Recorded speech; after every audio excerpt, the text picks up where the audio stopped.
Hi there, it's Matt here, and welcome back to the podcast. Today, we're exploring one of sleep science's most puzzling stories, the curious case of Delta Sleep-Inducing Peptide. It's a tale that spans decades, filled with promising discoveries, mysterious contradictions, and a twist ending that nobody saw coming. Back in the 1970s, several sleep scientists were in many ways seeking to be treasure hunters, searching for the ultimate prize, something they called a sleep molecule. They were looking for a natural chemical that could make anyone fall into deep sleep instantly. Imagine if you could bottle up that irresistible feeling when you're so sleepy you can barely keep your eyes open, and then give that to someone who couldn't sleep. That's exactly what they were hunting for. A team of scientists in Switzerland claimed they found exactly that. They called it Delta Sleep-Inducing Peptide. The name itself was bold, like naming a racehorse champion before it ever runs a race. It sounded like something out of a fairy tale, as if scientists had figured out how to capture the Sandman's magic and put it in a laboratory bottle. But as we'll see, this story is more about what happens when scientists get swept up in their excitement and don't ask enough tough questions.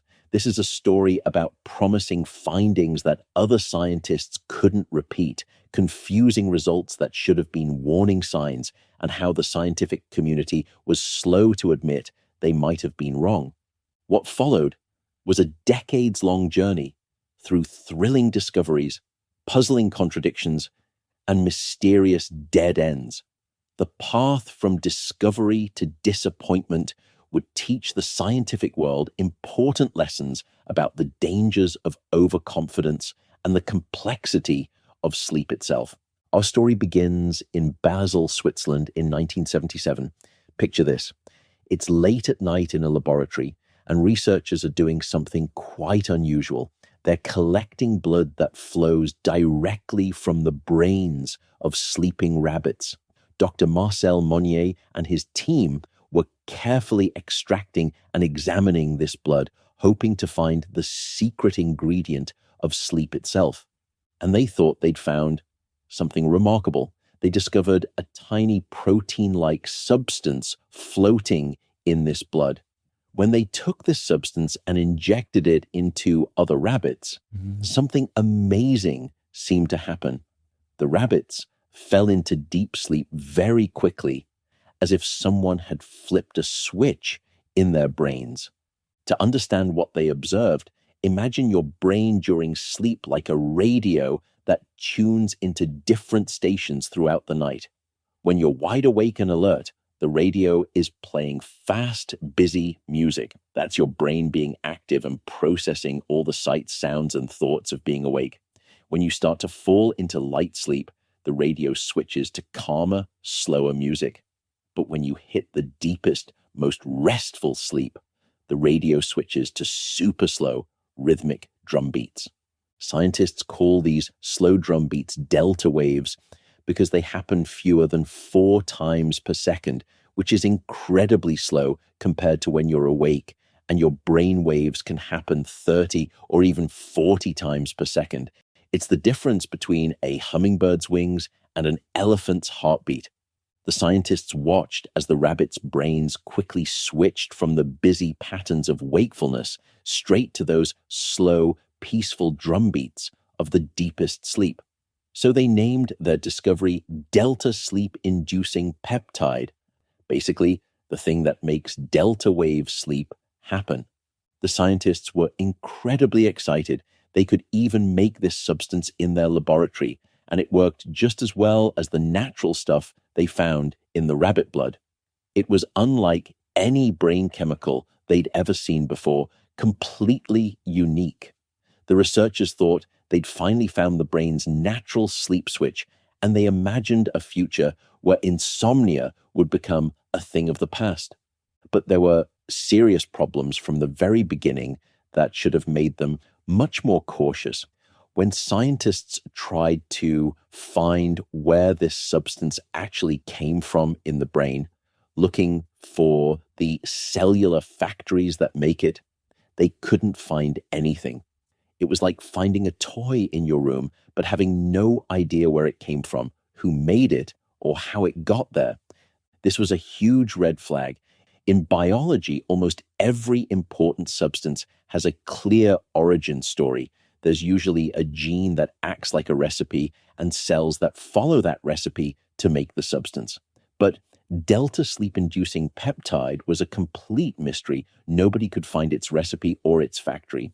Some scientists even suggested that maybe this substance didn't come from the rabbit's brain at all. Maybe it came from bacteria, those tiny living things that are everywhere around us and inside us.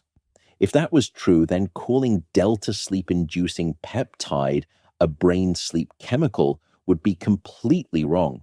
It would mean Delta Sleep-Inducing Peptide wasn't the brain's natural sleep hormone at all, but just a visitor that happened to have some sleep-inducing effects. But instead of slowing down and asking more careful questions, the researchers got caught up in their excitement and kept pushing forward with their experiments. The scientists decided to test their sleep substance more thoroughly on animals, and what they found was dramatic. When they injected Delta Sleep-Inducing Peptide directly into cats' brains, specifically into special fluid-filled spaces, something remarkable happened. The cats fell asleep much faster than normal. Usually, it might take a cat 15 or 20 minutes to settle into sleep, but with Delta Sleep-Inducing Peptide, it happened in just a few minutes. But it wasn't just that they fell asleep faster, they also slept much deeper. Remember those slow drumbeat brain waves? Normally, cats might spend about 20% of their sleep time in that super deep drumbeat sleep. But with Delta Sleep-Inducing Peptide, they spent over 50% of their first hour in that deep, deep sleep. It was like Delta Sleep-Inducing Peptide worked as an express elevator, skipping past the lighter levels of sleep and dropping the cats straight down to the deepest, most restful sleep possible.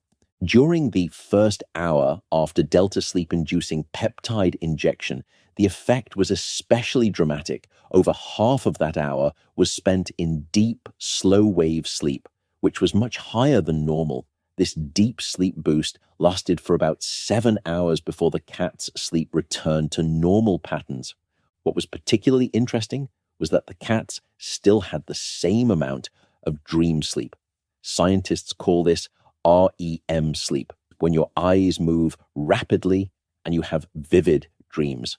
So Delta Sleep-Inducing Peptide wasn't just making the cats unconscious or drugged, it was specifically boosting the deep, restful kind of sleep while leaving dream sleep completely alone. The scientists thought this was amazing evidence that Delta Sleep-Inducing Peptide was working on a specific sleep system in the brain, not just knocking the animals out like a sleeping pill might.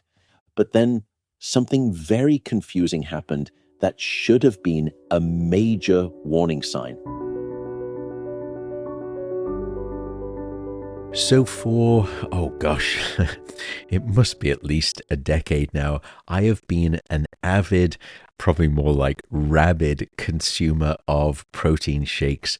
But the hard thing, honestly, in the supplement space, if you really understand and do your diligence, is this critical thing called trust. It is very hard to find a brand that you can truly trust. That's when I came across the company Puri and the really impressive founder.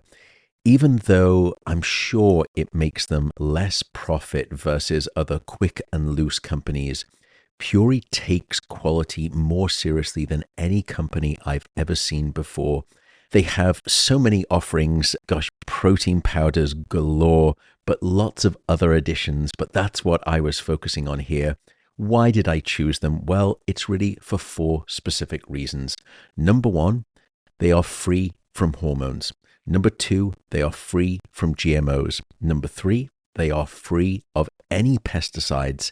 And number 4, and this is the critical confidence part, every single batch is third-party tested for over 200 harmful contaminants, things like heavy metals, etc. All you have to do if you are a neurotic nerd like me, you can even scan the QRI code on the back of the product to get the third-party independent laboratory test results. That's how much trust and confidence they place in their product. By the way, if you want a recommendation, go for the dark chocolate flavored protein powder. It's just exceptional. In fact, it's wonderfully addictive. I didn't just say that. Anyway, it delivers 21 grams of protein per serving. And for folks of my podcast right now, you can save 20%. So go over to puori.com/Matt Walker, and that is spelled PUORI.com, Matt Walker. So again, that is PUORI.com/Matt Walker, and you will get 20% off your product. When the scientists tried giving Delta Sleep-Inducing Peptide to cats in a different way, instead of injecting it directly into the brain, they injected it into the cat's belly. The opposite happened. The cats actually slept less than normal. It was like a magic spell that worked perfectly when cast one way, but backfired completely when cast another way. This revealed several serious problems with Delta Sleep-Inducing Peptide. First, it couldn't travel from the body into the brain very well. Second, it was incredibly fragile. It would break apart in just 15 minutes when it wasn't specially protected. These aren't the characteristics of a strong, reliable sleep hormone that your body would naturally use. Despite these warning signs, scientists naturally wondered, could Delta Sleep-Inducing Peptide help people sleep? In the 1980s, they started testing it on humans, and the first results sounded almost too good to be true. One doctor named Hans-Erich Kaiser tried giving Delta Sleep-Inducing Peptide to 7 people who had terrible insomnia. These were people who struggled to sleep every single night. He gave them a series of Delta Sleep-Inducing Peptide injections and then watched what happened over the next several months. 6 out of 7 patients seemed to have their sleep completely fixed for 3 to 7 months. These patients also reported feeling happier and more alert during the day, which makes sense if you're finally getting good sleep after years of insomnia. It sounded like a miracle cure, but there was a big problem with this study. There was no comparison group. It's like testing whether a new video game controller is better, but only letting kids try the new controller, never comparing it to the old one. Maybe the patients got better just because they were getting special attention from doctors or because they believed the treatment would work. To find out if Delta Sleep-Inducing Peptide really worked, scientists needed to do more careful tests where some patients got Delta Sleep-Inducing Peptide and others got fake injections without anyone knowing who got what. These are called placebo-controlled studies, and they're essential for figuring out if a treatment actually works or if people just think it works. When scientists finally did these careful studies, the results were much less exciting. Delta Sleep-Inducing Peptide did seem to help a little bit. People fell asleep maybe a few minutes faster and spent a slightly higher percentage of their time in bed actually sleeping. But the improvements were so small that doctors wondered if they actually mattered to patients' lives.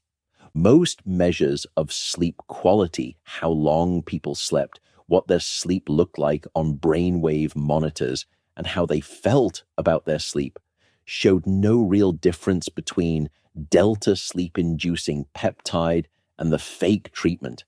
The scientists concluded that Delta Sleep-Inducing Peptide was not likely to be of major therapeutic benefit for people with chronic insomnia. This was a far cry from the initial excitement. The promising sleep miracle had lost its shine when exposed to careful scientific testing.